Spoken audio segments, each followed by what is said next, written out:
কোরআনের পাখি বলেছিল এমন একটা সময় আসবে যে সময় তোমরা পালানোর জন্য ইন্দুরের গর্ত পর্যন্ত খুঁজে পাবে না। বিশ্বাস করেন পৃথিবীতে এমন কোন রেকর্ড এখনো পর্যন্ত হয়নি। এমপি মন্ত্রী চেলা বেলা সহ একেবারে যতগুলো নেতা নেত্রী কর্মী আছে সব শুধু দেশ ছেড়ে পালাইছে। এখন স্বাধীন উন্মুক্ত আমরা কোরআনের কথা বলবো স্বাধীনভাবে। বাধা দেওয়ার কে আছে? যদি কেউ বাধা দেয় বিশ্বাস করেন কোরআন দিয়ে তার মোকাবেলা করা হবে। কথা বলেন ঠিক কিনা? এই জন্য সকলের কাছে অনুরোধ থাকবে কোরআনের আওয়াজ। আসসালামু আলাইকুম ওয়া রাহমাতুল্লাহি তাআলা ওয়া বারাকাতুহু। আপনারা কি রাগ করেছেন? কষ্ট হচ্ছে? আওয়াজ শুনে মনে হলো যে আপনারা এখন ঘুম থেকে উঠে আসছেন। সালামের জবাব দেওয়া ওয়াজিব। বলেন সালামের জবাব দেওয়া কি? কণ্ঠটা ছেড়ে জবাব দিবেন। আমি আবার সালাম দিচ্ছি। সালাম দেওয়া সুন্নাত। সালাম দেওয়া কি? আপনারা ওয়াজিব কেন পালন করতে গড়িমসি করে? আসসালামু আলাইকুম ওয়া রাহমাতুল্লাহি তাআলা ওয়া বারাকাতুহু। আলহামদুলিল্লাহ আলহামদুলিল্লাহি ওয়া নাহমাদুহু ওয়া নাস্তাঈনুহু ওয়া নাস্তাগফিরুহু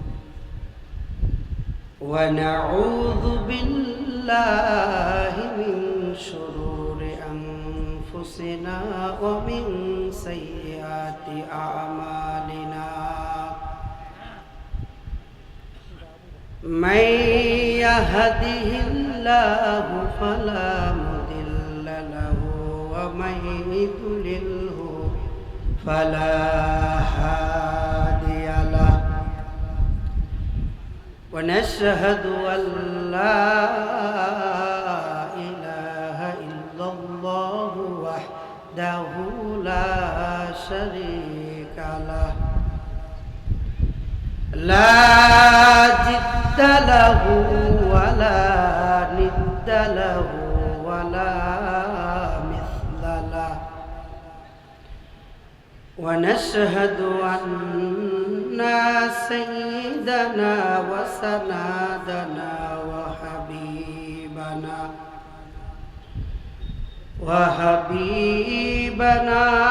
وحبيب طبيبنا وطبيب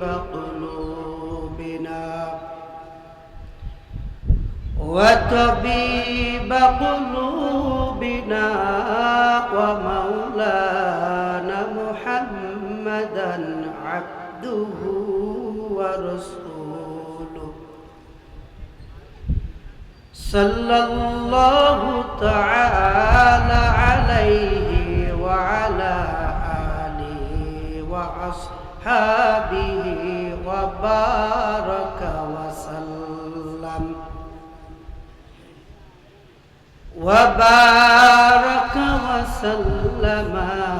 تسليما كثيرا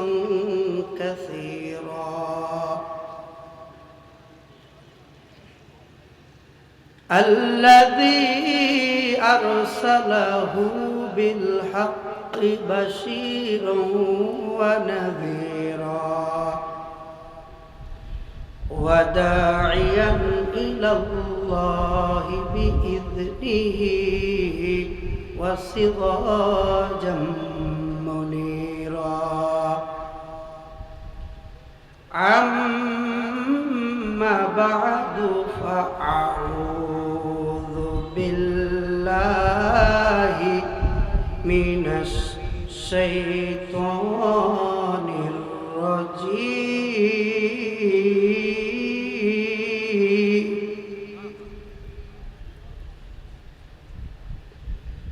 بسم الله الرحمن الرحيم.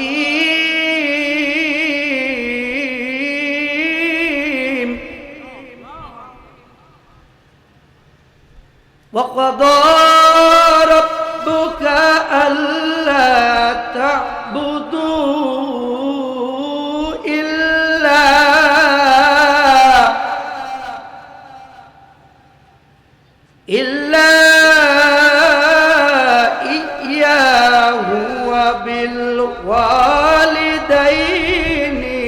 إحسانا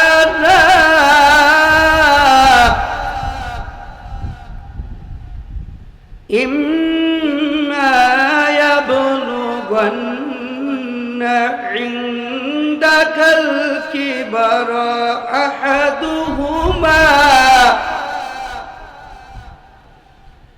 أحدهما أو كلاهما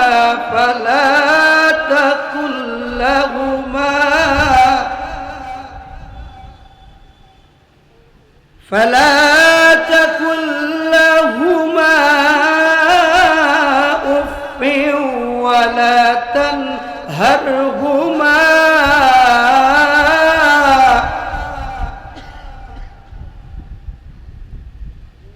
وقل لهما قولا كريما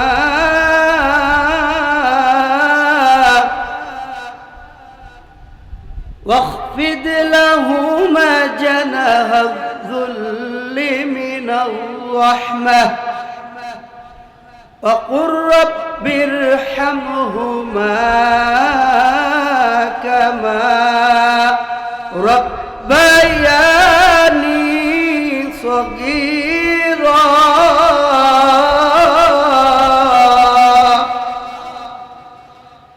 قال سيدنا رسول الله صلى الله عليه وسلم رضا الله في رضا الوالدين رضا الله في رضا الوالدين سخط الله في سخط الوالدين أو كما قال النبي عليه الصلاة والسلام صدق الله العلي العظيم وصدق رسوله النبي الكريم ونحن على ذلك من الشاهدين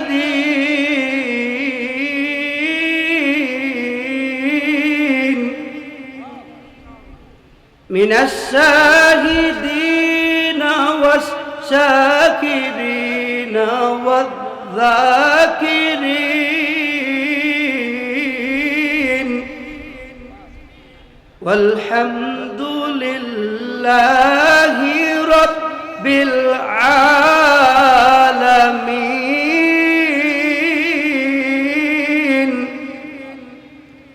وقال تعالى في شان حبيبه ومحبوبه ومعشوقه مخبرا وآمضا إن الله وملائكته يصلون على النبي يا أيها الذين آمنوا صلوا عليه وسلموا تسليما اللهم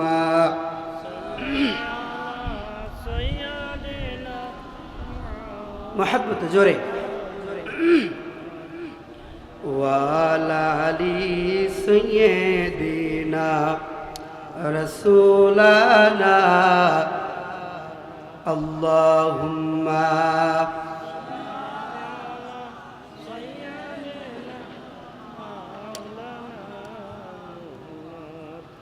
وعلى علي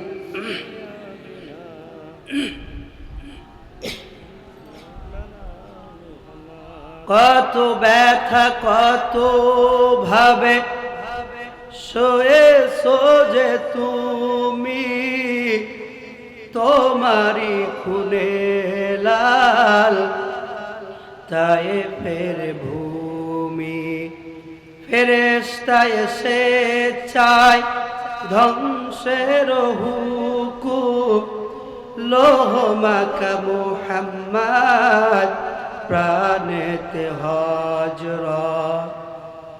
হে আল্লাহ ক্ষমা করো হে তায়েবাসী, ওরা তো চেনেনি আমি যে মুহাম্মদ, হৃদয়ে মুহাম্মদ চেতনায় মুহাম্মদ, জীবনে মুহাম্মদ, মরণে মুহাম্মদ। আল্লাহুম্মা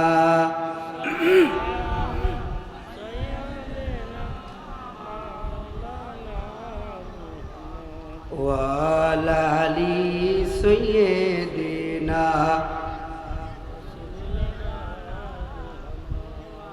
যে মায়াময় ছোট থেকে মায়ার জালে বন্দি রেখে করেছে পালো, হে প্রভু তুমিও তারে তোমার আরো ছায়ানিরে করিও লালন, মাকে করিও লালন। যে মায়াময় ছোট থেকে মায়ার জালে বন্দি রেখে করেছে পালন। যে মা সদায় আমার পাশে সুখে দুঃখে থাকতো বসে, সে মায়াজি আমায় ছেড়ে চলে গেছে তোমার কাছে। যে মা সদায় আমার পাশে সুখে দুঃখে থাকতো বসে, সে মায়াজি আমায় ছেড়ে। যুবক ডাক দিয়ে বলে হুজুর আমি বিবাহ করেছি আজকে 3টি বছর পূর্ণ হয়ে গেছে। আমি জিজ্ঞাসা করলাম হে যুবক তুমি তোমার স্ত্রীকে কেমন ভালোবাসো? যুবক ডাক দিয়ে বলে হুজুর আমি আমার স্ত্রীকে অত্যন্ত ভালোবাসি, নিজের জীবনের চেয়ে ভালোবাসি। দূরে যদি কোথাও যায় আমার স্ত্রীকে ফোনের পরে ফোন দেয়, ঘন্টার পর ঘন্টা বলি, ঘন্টার পর ঘন্টা কথা বলে। চেষ্টা করি দূরে কোথাও গেলে না থাকার জন্য, বাসায় ফিরে আসি স্বামী স্ত্রী একসাথে থাকে। আমি বললাম হে যুবক আমি তোমাকে তাহলে সহজেই বুঝাইতে পারবো তুমি তোমার স্ত্রীকে যেমন ভালোবাসো, আমি একটা প্রশ্ন করি তোমার স্ত্রী তোমাকে কেমন ভালোবাসে? সে বলল হুজুর আমার স্ত্রীও আমাকে খুব ভালোবাসে। আমি বললাম আলহামদুলিল্লাহ। এখন বলো তো যুবক তোমার স্ত্রী তোমার সাথে যে ব্যবহারটা করে, যে হকটা তোমাকে দেয়, তুমি দূরে কোথাও গিয়ে যদি এসে দেখো তোমার স্ত্রী সেই হকটাকে, তোমার যেটা দেওয়ার অধিকার সেটা অন্য পুরুষকে দিচ্ছে, তোমার কেমনটা লাগবে? যুবক রেগে গেলেন, বললেন হুজুর এটা তো সম্ভব না। আমার স্ত্রী যেটা আমাকে দেয় এই একই হক একই অধিকার যদি কোনো পুরুষকে দেয় আমার মাথায় তো রক্ত উঠে যাবে, হয়তো তাকে আমি তালাক দিয়ে দেবো, না হলে তাকে হত্যা করে ফেলবো। আমি বললাম যুবক দেখো যেটা তোমার হক সেটা তোমাকে না দিয়ে তোমার স্ত্রী যদি অন্য কাউকে দেয় তোমার মেজাজ গরম হয়ে যায়, তোমার রাগ উঠে যায়, তাকে তুমি তালাক দেওয়া পর্যন্ত সিদ্ধান্ত নিয়ে নাও, তুমি তাকে মেরে ফেলার হুমকি পর্যন্ত দিতে পারো। এ দুনিয়ায় আল্লাহ কাউকে বলে নাই অমুককে সিজদা দাও, সিজদা দেওয়ার মালিক একমাত্র, পাওয়ার মালিক একমাত্র কে? জোরে বলতে হবে সিজদা পাওয়ার একমাত্র মালিক কে? যখন আল্লাহকে সিজদা না দিয়ে কোন পীরের মাজারে সিজদা দেওয়া হয়, কোন পীরের পায়ে সিজদা দেওয়া হয়, আল্লাহ বরদাস্ত করতে। এজন্য আল্লাহ বলছে ইন্নাল্লাহা লা ইয়াশরিকু বিহি, যদি কোনো বান্দা শিরক করে আমি শিরকের গুনাহ মাফ করব না। এজন্য শিরক অত্যন্ত মারাত্মক একটি গুনাহ, মারাত্মক একটি পাপ। আজকে থেকে আমরা চেষ্টা করব শিরক থেকে বেঁচে থাকতে ইনশাআল্লাহ। তাহলে বলেন তো যে কথা বলতেছিলাম আমরা সিজদা করব কাকে? কথা বলতে হবে সিজদা করব কাকে? ইবাদত করব কাকে? আল্লাহকে। আল্লাহ রাব্বুল আলামিন বলেন, হে গোলাম শুনে নাও, আমার ইবাদত তুমি যখন করবা, দ্বিতীয় স্টেপে তোমার কাজ হলো অবিল ওয়ালিদাইনি ইহসানা। তুমি তোমার পিতামাতার প্রতি ইহসান করবা। কি করবা? কথা বলেন, কি করবা? ইহসান করবা। আল্লাহ এখানে ইনসাফ না বলে নাই। ইনসাফ আর ইহসান দুটো জিনিস একটু বোঝা দরকার। ইনসাফ মানে সমান সমান। ইনসাফ মানে কি? সমান সমান। ইহসান মানে নেওয়ার সময় কম দেওয়া, দেওয়ার সময় বেশি দেওয়া। একটু ব্যাখ্যা করলে বুঝতে পারবেন আল্লাহ রাব্বুল আলামিন কি বুঝাতে চাইলেন। আল্লাহ বললেন, হে গোলাম শোনো, তোমার বাবা যদি, তোমার বাবা মা যদি তোমাকে একটা জামা কিনে দিয়ে থাকে, আর তুমি যদি তোমার বাবা মাকে একটা জামা দাও, এটা হলো ইনসাফ। তোমার বাবা মা তোমাকে যদি ফ্যানের নিচে রাখে, তুমিও যদি তোমার বাবা মাকে ফ্যানের নিচে রাখো, এটা হলো ইনসাফ। তোমার বাবা মা যদি তোমাকে যেমন ভালোবাসে, তুমি যদি তেমন ভালোবাসো, এটা হলো ইনসাফ। কিন্তু তোমার বাবা মা তোমাকে ছোট্টবেলায় একটা অথবা দুইটা জামা দিয়েছিল, প্যান্ট দিয়েছিল, তুমি যদি এর চেয়ে বেশি দাও, যখন তোমার বাবা মা বৃদ্ধা হয়ে যাবে, এটার নাম হলো ইহসান। আল্লাহু আকবার। গোলাম শুনে নাও, তোমার বাবা মা তোমাকে যদি ফ্যানের নিচে রাখে, আর তুমি যদি তোমার পিতা মাতাকে যদি এসির ভিতরে রাখো, এটা হলো ইহসান। নেওয়ার সময় কম দেওয়া, দেওয়ার সময় বেশি দেওয়া। বলেন তো, আমি যে হাদিসটা তেলাওয়াত করেছি তার আলোকে কিছু কথা বলতে হবে। আল্লাহর নবী, বিশ্ব নবী, রাহমাতুল লিল আলামিন নবী বলেন, রিদাল্লাহি ফি রিদাল ওয়ালিদাইন ওয়া সাখাতুল্লাহি ফি সাখাতিল ওয়ালিদাইন। পিতার সন্তুষ্টিতে, পিতা মাতার সন্তুষ্টিতে প্রতিপালকের সন্তুষ্টি, আর পিতা মাতার অসন্তুষ্টিতে প্রতিপালকের অসন্তুষ্টি। এখন আমি আপনাদের কাছে একটা প্রশ্ন ছুড়ে দিতে চাই, আমরা কি কখনো চিন্তা করেছি বাবা মা আমাদের প্রতি স্যাটিসফাই আছে কিনা, সন্তুষ্ট আছে কিনা? কোনোদিন কি আমরা চিন্তা করেছি, জিজ্ঞাসা করেছি? জিজ্ঞাসা করেছি? করি না। বিশ্বাস করে বাংলার জমিনে প্রতিটি ঘরে এখন এই অবস্থা হয়ে গেছে যে বাবা মা থাকে হলো একটা ছোট্ট কুটিরে কামরায়, আর আমরা থাকি বড় বড় ঘরে। বাবা মা থাকে একটা ছোট্ট নরমাল খাটে, আর আমরা থাকি দামি দামি সোফা সেটে। কথা বলেন ঠিক কিনা? খাট পালঙ্কে ঘরের ভিতরে কোনো অভাব নাই। আর হিসাব করে দেখেন, বাবা মা থাকে একেবারে ছোট্ট কুটিরে। কথা বলেন ঠিক কিনা?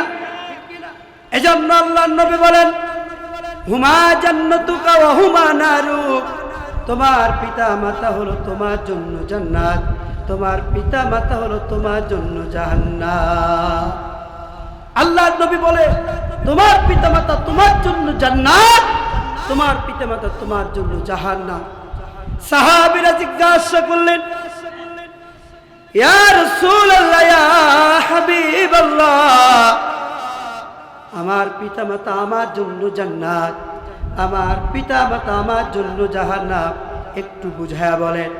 আল্লাহর নবী বললেন, ও আমার সাহাবীরা শোনো, যদি তোমরা তোমাদের পিতা মাতার খেদমত করতে পারো, তাদেরকে সন্তুষ্ট করতে পারো, তাহলে আল্লাহ খুশি হইয়া তোমাদেরকে জান্নাত দেবে। আর যদি তোমরা তোমাদের পিতা মাতার খেদমত না করো, তাদেরকে স্যাটিসফাই না করতে পারো, এর বিনিময়ে আল্লাহ তোমাদেরকে জাহান্নাম দেবে। বলি নাউযুবিল্লাহ। আল্লাহর নবী, বিশ্ব নবী, রাহমাতুল লিল আলামিন নবী এই মেম্বারে বসে, মসজিদের মেম্বারে বসে বয়ান করতেছে। হঠাৎ করে আল্লাহর নবী বললেন, আমিন আমিন আমিন। কয়বার বললেন? কথা বলেন, কয়বার বললেন? তিনবার। একটু জিকির করি, লা ইলাহা ইল্লাল্লাহ।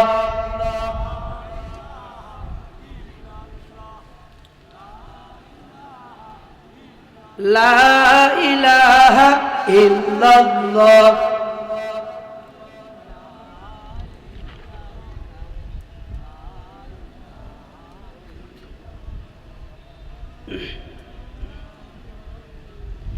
লা ইলাহা ইল্লাল্লাহ, লা ইলাহা ইল্লাল্লাহ। এই আওয়াজ দিয়ে পার্লামেন্টে কখনো কোরআনের আইন বাস্তবায়ন হবে না, হবে না, হবে না। আপনাদের আওয়াজ শুনে মনে হচ্ছে এই ময়দানটা সম্পূর্ণ কবরস্থান হয়ে গেছে। কথা ঠিক কিনা?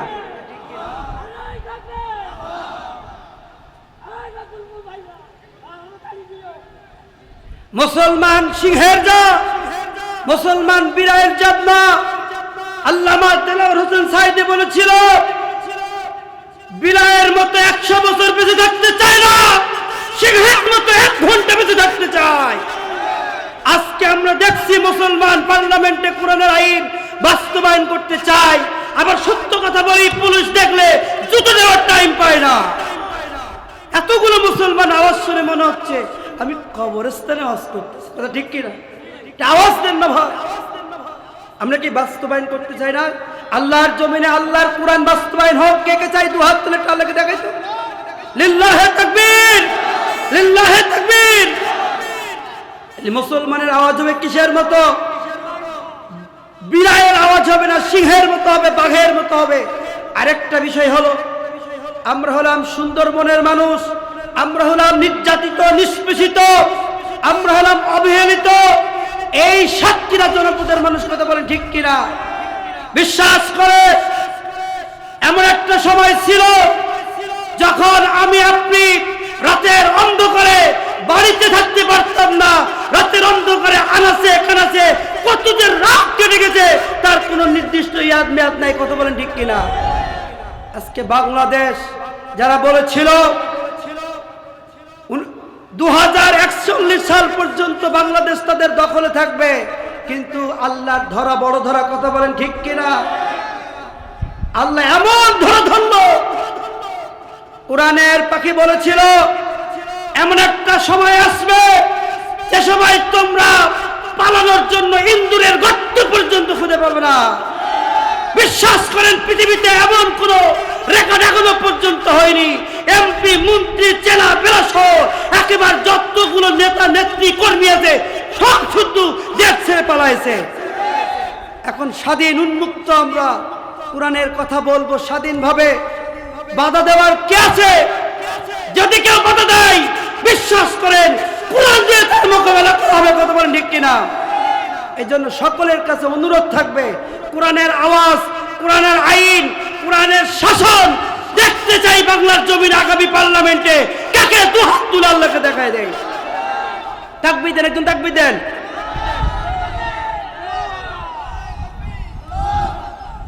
ভাই আমার, এই সাতক্ষীরার একটা কথা না বললে হয় না।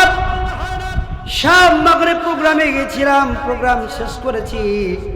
প্রোগ্রাম শেষ করে খেতে বসবো, একজন বাবা হাউমাউ হাউমাউ করে কাঁদতে কাঁদতে এসে বলে, হুজুর আপনার বাড়ি কোথায়? আমি বললাম এই সাতক্ষীরায়। আপনার লোকেশন লেখা ঢাকা? বলে আমার লেখাপড়া ঢাকায়, আমি থাকি ঢাকায় জন্য। বলে হুজুর একটা কথা বলবো, আমার একটা মাত্র সন্তান, কোনো অপরাধ ছিল না, একটাই অপরাধ ছিল, শুধু সে ছাত্র শিবির করত, এজন্য পুলিশ তাকে ধরে নিয়ে জেলখানায় বন্দি করেছিল। তার কোনো অপরাধ ছিল না, যে কোনো ধর্ষক মামলা ছিল, মামলা হয়নি, কোনো টেন্ডারবাজির মামলা হয়নি, কোনো চুরির মামলা হয়নি, শুধু একটাই অপরাধ ছিল, সে ছাত্র শিবির করত। বিশ্বাস করেন হুজুর, আমি আমার সন্তানের সাথে যখন দেখা করতে গেলাম, আমি তো বাবা, আমি টাকা দেখি আমার সন্তানের নখগুলো প্লাস দিয়ে দিয়ে সব উঠায় ফেলেছে। আমি আমার সন্তানকে ডেকে ডেকে বললাম, কলিজার টুকরা সন্তান, আমি ধন্য বাবা, তুমি চোরের জন্য, চুরি করার অপরাধে জেলখানায় বন্দী হও নাই, তুমি ধর্ষকের মামলা নিয়ে ওই জেলখানায় বন্দী হও নাই, তুমি একটা কারণে বন্দী হয়েছো, তুমি চেয়েছিলে আল্লাহর জমিনে আল্লাহর হুকুম, আল্লাহর আইন বাস্তবায়িত হোক। কথা ঠিক কিনা? আমার ভাইরা লোকটি কাঁদে আর বলে, আমি আমার সন্তানকে বললাম, ও সন্তান তুমি আমার একমাত্র সন্তান, আল্লাহর নামে কসম করে বলছি আজকে থেকে আমি তোমাকে আল্লাহর নামে অফ করে দিলাম, তোমাকে যদি ফাঁসির কাস্টে ঝুলায় দেয় আমি আল্লাহর কাছে কোনো অভিযোগ করব না। কাল হাসরের ময়দানে আল্লাহ যদি আমাকে উঠায় আর বলে, ও আব্দুর রহমান, ও আব্দুল সত্তার, ও আব্দুল গফফার, তোর সন্তানকে তুই ইসলামের জন্য কুরবানি করে দিয়েছিলি, এজন্য তোর জীবনের গুনাহ সব আমি মাফ করে দিলাম, শুধু এই একটা কথা যদি বলে আমার জীবনটা সার্থক, বলি আল্লাহু আকবার। সেই জনপদের মানুষ আমরা। আর আপনারা যদি কথা না বলেন, আজকে প্রধান বক্তা সাদিকুর রহমান আজহারী কিরকম ওয়াজ করে তা আপনারা জানেন। যদি একবার রেগে যায় যে আমরা কোন জায়গায় ওয়াজ করতে আসছি, যে কথাই বলে না, আমি প্রথমে আপনাদেরকে বলেছি কথা বলতে হবে। কি বলতে হবে? এবার রাজি আছেন তো? যেরকম রাজি আছেন তো? যে কথা বলতেছিলাম, এবার মূল কথা আসি। কথাগুলো একটু অন্য লাইনে চলে গেছে আপনাদের কথা বলতে যে, এজন্য ভাইরা আল্লাহ রাব্বুল আলামিন বললেন, তুমি তোমার পিতামাতার প্রতি ইহসান করো, সৎ ব্যবহার করো। এরপরে আল্লাহ রাব্বুল আলামিন বলেন, ইম্মা ইয়াবলুগান্না ইনদাকাল কিবারা আহাদুহুমা আও কিলাহুমা,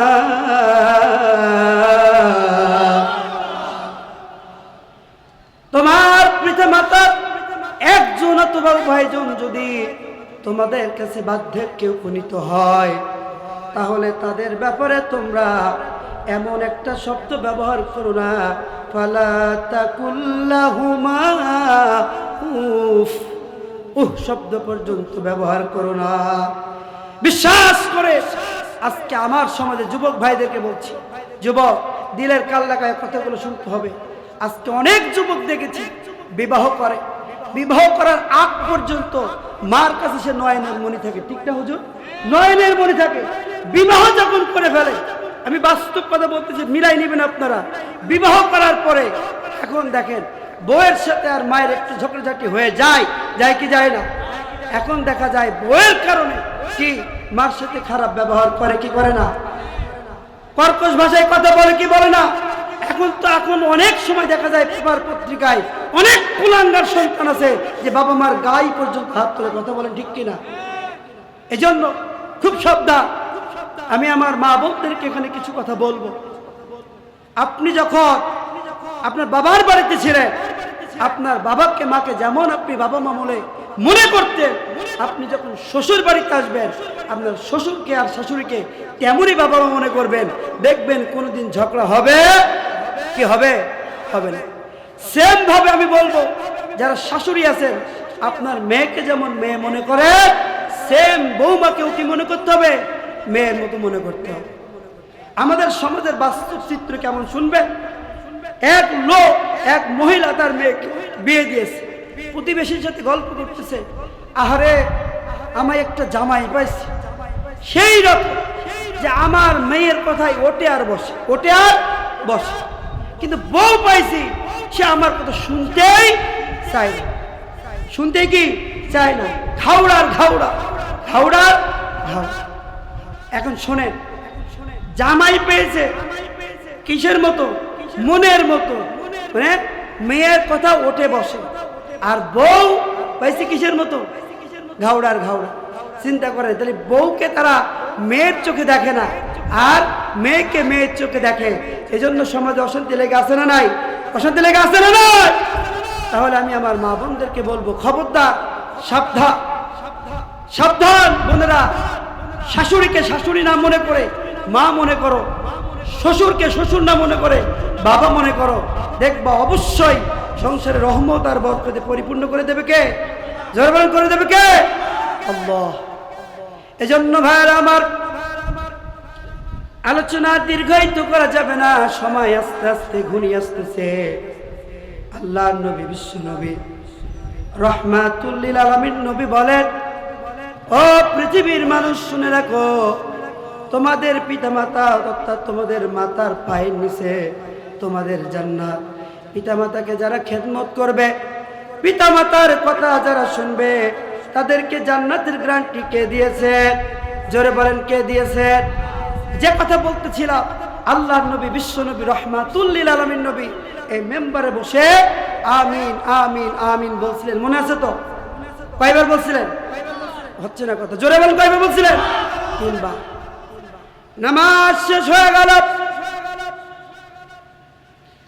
সাহাবীরা জিজ্ঞাসা করলেন, ইয়া রাসূলুল্লাহ, ইয়া হাবিবাল্লাহ, আপনি 3 বার আমিন আমিন আমিন বললেন, ইতিপূর্বে তো কখনো আমিন আমিন বলেন নাই, আজকে 3 বার আমিন আমিন বলার কারণটাকে একটু জানতে পারে? আল্লাহর নবী যখনই নামাজ শেষ হয়ে যেত, 5 ওয়াক্ত নামাজ শেষ করার পর মুসল্লির দিকে ঘুরে বসতেন। কিন্তু আমার দেশে দেখা যায় মাত্র 2 ওয়াক্ত নামাজে আমরা মুসল্লির দিকে ঘুরে বসি। কয়েকতে? জোরে বলেন কয়েকতে? 1 ওয়াক্ত ফজর আর 1 ওয়াক্ত কি আসর। কিন্তু আল্লাহর নবী কয়েকতে বসতেন? 5 ওয়াক্তে বসতেন। আল্লাহর নবী বললেন, ও আমার সাহাবীরা শোনো, আমি যখন মেম্বারের প্রথম ধাপে পা রাখি তখন জিবরিল আমিন আমার কাছে এসে হাজির। ডাক দিয়া বলে, ইয়া রাসূলুল্লাহ, ইয়া হাবিবাল্লাহ, যে ব্যক্তি পিতা মাতা উভয়কে পেল, অথবা শুধু পিতাকে পেল অথবা শুধু মাতাকে পেল, আর তাদের খেদমত করে জান্নাতে যেতে পারল না, ওই ব্যক্তি ধ্বংস হয়ে যাক। আমি নবী তার কথাই সমর্থন করে বললাম আমিন। যে ব্যক্তি পিতাকে পেল অথবা মাতাকে পেল অথবা উভয়কে পেল আর তাদের খেদমত করে আল্লাহর জান্নাতে যেতে পারল না, তাদের ক্ষেত্রে আল্লাহ রসুল এবং জিব্রাইল এবং স্বয়ং আল্লাহ কি কামনা করেছে? জাহান্নাম কামনা করেছে।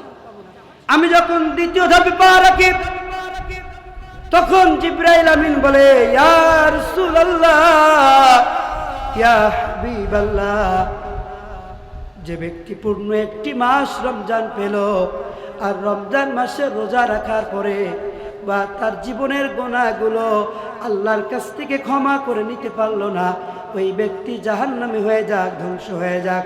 আমি বিশ্ব নবী বললাম আমিন। অথচ আমরা কিছুদিন আগে রমজান শেষ করেছি। বিশ্বাস করেন, প্রাসঙ্গিক তাই কিছু কথা বলছি। আমাদের সমাজে অনেকেই ছিল রমজান মাসে রোজা রাখে নাই, তারাবির নামাজ পড়ে নাই, কিন্তু ইফতারি বাদ দেয় নাই। ইফতারি কি করে নাই? কারণ কি? খাওন। কি খাওন? বাঙালি খাওনে পাগল। যদি খাওয়া পায়, বিশ্বাস করেন, ঘন্টার পর ঘন্টা বসে থাকবে, জায়গা থেকে উঠবে না। আমার সমাজে অনেক যুবক আছে, দেখবেন যে তারাবিও পড়ে নাই, রোজাও রাখে নাই, ইফতারি বাদ দেয় নাই। আবার দেখবেন ঈদের দিনে সবচেয়ে দামি পোশাক পরে প্রথম কাতারের মুসল্লি। কথা বলেন ঠিক কিনা? বিশ্বাস করে আজকে যুবকদের নিয়ে আমার কিছু কথা বলতে হবে। আলোচনা অনেক লম্বা, কতটুকু বলতে পারবো জানি না। আজকে আমার সমাজে অধিকাংশ যুবকরা নামাজ পড়ে না। কথা বলেন ঠিক কিনা? যারা বলেন ঠিক কিনা? অধিকাংশ যুবকরা ইসলামের প্রতি আকৃষ্ট না। আবার দেখেন আজকে যে মাহফিলটা হচ্ছে আপনাদের এই এলাকায়, অধিকাংশ সবচেয়ে বড় যারা বেশি কাজ করেছে তারা কারা? যুবকেরা। কিন্তু এই যুবকের ভিতরে অনেকে আবার কি নাই? নামাজি নাই। ভাই আমার, যে কথাটা বলতেছিলাম, তাহলে যুবককে কি করতে হবে? দেখবেন আমি যখন ঢাকা থেকে আসি, আমি মাঝে মাঝে, যেমন আজকেও যখন সকালে নামি, বিশ্বাস করেন গোটা গাড়ি ভর্তি, আল্লাহর নামে কসম করে বলছি, আমি সাক্ষী যে আজকে আমি শুধু বলছি ভাই আমার কিন্তু ফজরের নামাজ কাজা করা যাবে না, রাখতেই হবে। যখন পেটকেল ঘাট সম্ভব মনে হয় আসছি, তখন আমি ফজরের নামাজ পড়ছি। আমি একাই বললাম ভাই ওঠেন সবাই, যারা যারা আমরা মুসলিম আছি ওঠেন, আমরা ফজরের নামাজটা পড়ি। কেউ ওঠে না, ড্রাইভার তো নামাজই পড়ে না, কন্ট্রাক্টর আর সুপারভাইজার নামাজই পড়ে না। আমি কি কথা ভুল বলতেছি? বিশ্বাস করেন আমার সমাজে সেই চিটাগাং থেকে, বরিশাল থেকে, ঢাকা থেকে, এই বাংলাদেশের আনাচি কানাচি থেকে লোক গ্রামে আসে 2 রাকাত ঈদের ওয়াজিব সালাত আদায় করার জন্য। বিশ্বাস করেন অনেকেই আছে ওই ঈদের দিনে প্রথম ফজরের 2 রাকাত ফজরের নামাজ অনেকেই পড়ে না। ভুল বললাম? যে ব্যক্তি ফরজ ছেড়ে দিচ্ছে, ওয়াজিব নামাজ পড়ে কোনো লাভ আছে? লাভ আছে? কোনো লাভ হয়। এজন্য যুবকদেরকে ফিরে আসতে হবে। যদি আগামী পার্লামেন্টে আমরা এই কোরআনকে পার্লামেন্টে দেখতে চাই, বাংলার জমিনে যদি আমরা কোরআনের আইন বাস্তবায়ন করতে চাই, সবচেয়ে বেশি ভূমিকা রাখতে হবে কাদের? যুবকদের। যুবকদের যদি বলা হয় চলো ভাই নামাজ পড়তে যায়, কাপড় ঠিক নেই, কি ঠিক নাই? কাপড় ঠিক নাই, কাপড় প্যান্ট ঠিক নাই, 7,000 8,000 10,000 টাকার প্যান্ট পরে কি নাই, ঠিক নাই। একবার এক হুজুর এক যুবককে ধরছে, যুবক চলো নামাজ পড়তে যেতে হবে, তোমার আর ছাড়বো না। হুজুর নামাজ পড়তে যে যাবো, আপনি যান আমি আসতেছি। না, তুমি প্রত্যেক তারিখ এই কথা বলে, আজকে তোমাকে আমি ধরে নিয়ে যাবো। নিয়ে গেছে, নিয়ে বলছে হুজুর, যখন গেছে কিছু দূর যাওয়ার বলতে হুজুর আমি যে নামাজ পড়বো, আমার তো কাপড় ঠিক নাই। কি ঠিক নাই? কাপড় ঠিক নাই, কোনো সমস্যা নাই, চলো তোমাকে আমি যে আমার রুম থেকে তোমাকে আমার এই লুঙ্গি দিব, লুঙ্গি পরে তারপর আজকে নামাজ পড়বো। ঠিক আছে, এখন ভাবতেছি কি করা যায়, এখন তো বের হতে হবে। কিছু ভাবার বলতে হুজুর আমি যে নামাজ পড়বো, আমার কাপড় ঠিক নেই, ঠিক আছে, কিন্তু আমি কার পিছনে নামাজ পড়বো? হুজুরেরই তো ঠিক নাই, কথা বলি ঠিক কিনা? হুজুরেরই তো ঠিক নাই, আমি কার পিছনে নামাজ পড়বো? আমাদের অভ্যাস এমন হয়ে গেছে, নামাজ পড়বো না তো পড়বো না, হুজুরকে আগে দোষারোপ করবো যেন নামাজ না পড়া লাগে। কথা ঠিক কিনা? এই জন্য আমাদের সমাজে অনেকেই আছি মুসলিম দাবি করি, মুসলমান দাবি করি, অথচ আল্লাহ রাসূল বলছেন মান তারাকা সালাতা মুতাআম্মিদান ফাকাদ কাফারা ওয়াহিদা, যে ব্যক্তি এক ওয়াক্ত নামাজ ছেড়ে দিল সে কাফের হয়ে গেল। কি হয়ে গেল? এজন্য আমি মাঝে মাঝে বলি আল্লাহ রাসূল বলছেন একজন মুসলমান আর একজন কাফেরের ভিতরে পার্থক্য হলো বাইনাস সালাহ, সালাত, যে সালাত পড়লো না সে নামাজ যে নামাজ ইল্লাল্লাহ লা ইলাহা ইল্লাল্লাহু মুহাম্মাদুর রাসূলুল্লাহ। সবাই মুহাব্বতে বলেন সাল্লাল্লাহু। যে কথা বলতেছিলাম, শুধু মুসলমান ঘরে জন্মগ্রহণ করলে মুসলমান হওয়া, মুসলিম হয় না জন্ম নিলে মুসলমানের ঘরে। কাফের মুমিন তফাৎ হয় সালাতের উপরে, মানুষ সালাতের উপরে। কথা ঠিক কিনা? মুসলিম হয় না জন্ম নিলে মুসলমানের ঘরে, কাফের মুমিন তফাৎ হয় সালাতের উপরে, মানুষ সালাতের উপরে। মুসলিম হয় না জন্ম নিলে মুসলমানের ঘরে, কাফের মুমিন তফাৎ হয় সালাতের উপরে। এই জীবনে সালাত যেন, এই জীবনে নামাজ যেন না হয় তোমার কাজা, এমন তো হতে পারে তোমার জোহরে জানাজা। কথা ঠিক কিনা? কেমন করে ঘুমাও তুমি ও মানুষ,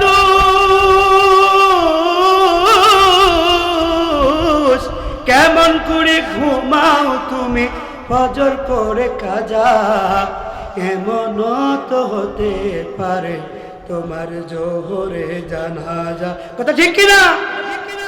বেনামাজি লাশ কবরে রাখিবে যখন, মাটির চাপাই বুকের পাজর ভাঙবে রে তখন, মানুষ ভাঙবে রে তখন।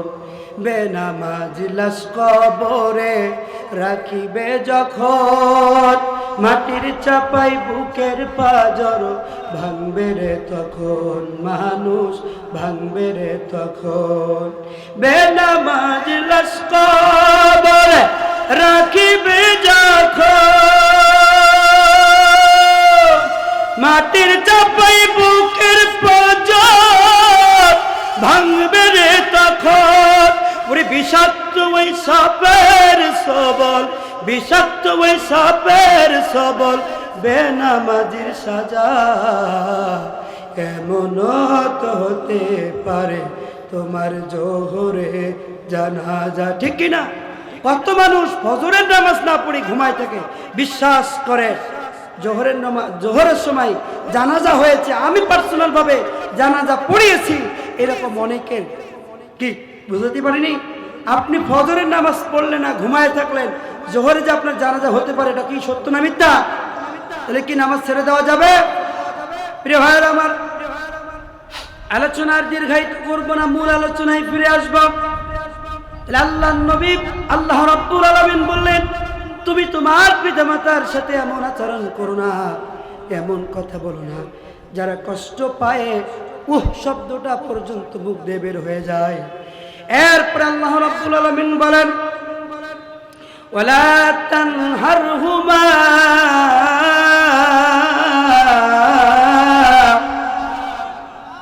তাদের সাথে কথা বলার সময় ধমক দিও না। বিশ্বাস করেন, বিশ্বাস করেন, আজকে যদি আমি অ্যানালাইসিস করি, গবেষণা করি, আপনাদেরকে যদি বলি 100 জন মানুষের ভিতরে যদি গবেষণা করা যায়, দেখা যাবে 98 জন মানুষ আমরা পিতামাতার সাথে ধমক দিয়ে কর্কশ ভাষায় কথা বলি। কথা ঠিক কিনা? তুমি কি আমার চেয়ে বেশি বোঝো? চিন্তা করেন, সন্তান বলে তুমি কি আমার চেয়ে বেশি বোঝো? বিশ্বাস করেন যুবক, বিশ্বাস করেন ভাই, আপনার বাবা আমার বাবা আমার চেয়ে বেশি বোঝে বলেই আজকে আমাদের লালন পালন করেছে। কথা ঠিক কিনা? যদি আমাদের চেয়ে বেশি না বুঝতো, যে মা আমাকে আপনাকে গর্ভধারণ করেছে, কষ্টের পরে কষ্ট করে 2-2.5 বছর দুধ পান করাইছে, যদি জানতো এই কুলাঙ্গার বড় হয়ে আমাকে খেতে দিবে না, বড় কথা শুনে আমাকে কষ্ট দিবে, বিশ্বাস করেন যেদিন ভূমিষ্ঠ হয়েছে ওই দিন গোলা চাপা দিয়ে গোলা চেপে মেরে ফেলতে। কথা বলেন ঠিক কিনা? আজকে বাবা মা আমার চেয়ে বেশি বোঝে বলে আজকে বাবা মা আমাকে লালন পালন করেছে। নিজেরা ভালো না খেয়ে আমাকে খাওয়াইছে, নিজেরা লেখাপড়া জানে না, আমাকে আপনাকে লেখাপড়া শিখাইছে। ও সন্তান, তুমি কিভাবে বলো তুমি কি আমার চেয়ে বেশি বুঝো? কিভাবে বলো তুমি? এটা বলা যাবে? জোরে বলেন, বলা যাবে? বলা যাবে না। ভাইয়ের আমার, এজন্য বাবা মা এত একটা বড় দামি সম্পদ, বাবা মার ঋণ কোনোদিন শোধ করা যাবে না। আল্লাহর নবীর কাছে একজন সাহাবী এসে বলে, ইয়া রাসূলুল্লাহ, ইয়া হাবিবাল্লাহ, খেদমত করব কার? আল্লাহর নবী বলেন, উম্মুকা, তোমার মায়ের। সুম্মা মান, এরপরে কার? আল্লাহর নবী বলেন, উম্মুকা, তোমার মায়ের। এরপরে সাহাবী জিজ্ঞাসা করলেন, এরপরে কার? আল্লাহর নবী বলেন, উম্মুকা, তোমার মায়ের। এরপরে সাহাবী জিজ্ঞাসা করলেন, ইয়া রাসূলুল্লাহ, ইয়া হাবিবাল্লাহ, এরপর কার? আল্লাহর নবী বললেন, আবুকা, তোমার পিতা। আল্লাহু আকবার! বুঝে থাকলে বলেন তো, আল্লাহ রাসূল এখানে মায়ের কথা কয়বার বলেছেন? জোরে বলেন, কয়বার? বাবার কথা। তার মানে কি বাবার মর্যাদা সম্মান কম? কম না। আল্লাহর নবী যখন হাদিসটা বললেন, এই হাদিসটা নিয়ে আমি একটু গবেষণা করলাম। বাবার কথা একবার বললেন, মায়ের কথা কেন 3 বার বললেন? আমি একটু গবেষণা করলাম, এ নিয়ে মুফাসসির এবং মুহাদ্দিস কিরামগণ কি বলেন খুঁজতে খুঁজতে পাইলাম, মা এমন 3টি বড় কষ্ট করেছে যে 3টি কষ্ট বাবা করে নাই, যার কারণে আল্লাহর নবী বলছেন তুমি তোমার মায়ের খেদমত করো। এরপর বললেন তোমার মায়ের খেদমত করো, এরপরে বললেন তোমার মায়ের খেদমত করো, এরপরে বললেন তোমার বাবার। কারণটা কি? কারণ হলো 3টা কারণ আমি খুঁজে পাইলাম। 1 নাম্বার কারণ যেটা একটু আগেই বললাম, মা সন্তানকে গর্ভে ধারণ করে। বলেন তো সন্তানকে কে গর্ভে ধারণ করে? জোরে বলেন, কে? চিকিৎসক বিজ্ঞানীরা বলেন, যখন কোন সন্তান মায়ের পেটের ভিতরে থাকে, এই যে মায়ের পেটটা যে দেখতেছেন আপনারা, এই মায়ের পেটে যখন সন্তান থাকে, এই মায়ের পেটটা যে থলিতে বাচ্চা থাকে, এই থলিটা মাত্র 10 ইঞ্চি লম্বা। কয় ইঞ্চি? 10 ইঞ্চি লম্বা। বাচ্চা পৃথিবীতে আসে ভূমিষ্ঠ হওয়ার আগে, বাচ্চা যখন 10 মাস 10 দিন পূর্ণ হয়ে যায় তখন পৃথিবীতে আসে। 10 মাস 10 দিন পূর্ণ হওয়ার আগে যখন 7 মাস হয়, কয় মাস? 7 মাস হয়, তখন এই যে থলিটা, যে থলিতে বাচ্চা থাকে, চিকিৎসক বিজ্ঞানীরা বলেন এই থলিটা পরিপূর্ণ হয়ে যায়, বাচ্চা বড় হওয়ার মতো আর বিন্দু পরিমাণ, চুল পরিমাণ 1 বিন্দু জায়গা থাকে না। যখন বাচ্চার বয়স 7 মাস 1 দিন হয়ে যায়, এই থলিতে জায়গা না থাকার কারণে আল্লাহ রাব্বুল আলামিন ওই সন্তানের পা দুটি এনে ফেরেশতার মাধ্যমে মায়ের কলিজার নিচে সেট করে দেয়। বলি আল্লাহু আকবার। কোথায় সেট করে দেয়? মায়ের কলিজার নিচে সেট করে দেয়। বাচ্চা বয়স যখন 7 মাস 15 দিন, তখন মায়ের কলিজার নিচে সেট করার কারণে মায়ের কলিজা আস্তে আস্তে উপরে উঠতে থাকে। আল্লাহু আকবার।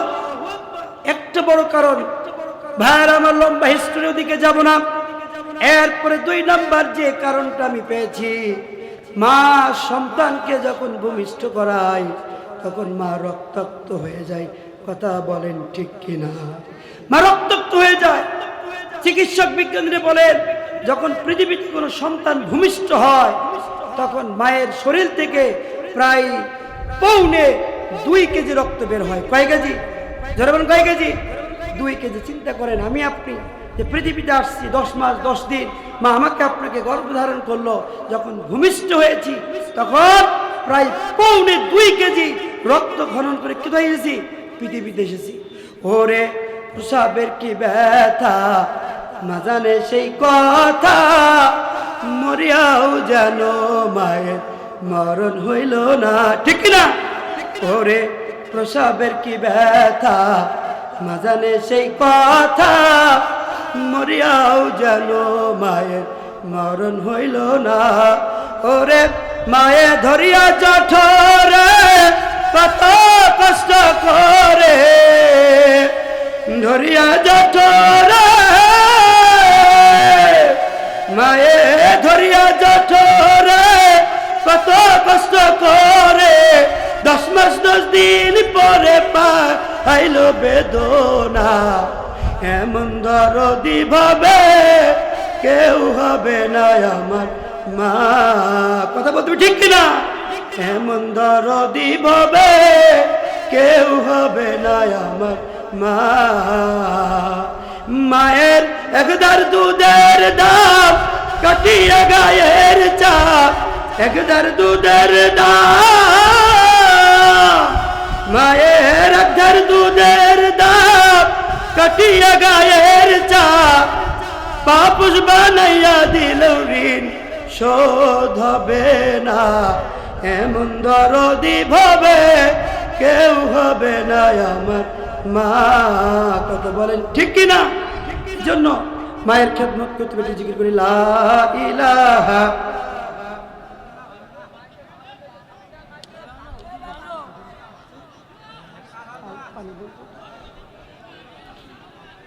সাউন্ড একটু ক্লিয়ার করেন, সাউন্ড বাড়াই দেন। লা ইলাহা ইল্লাল্লাহ, লা ইলাহা।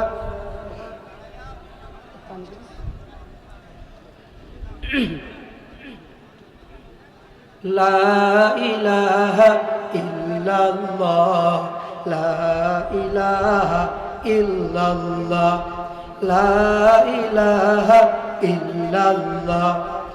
আসমানের মালিক যেই আল্লাহ, বলেন না, জমিনের মালিক সেই আল্লাহ।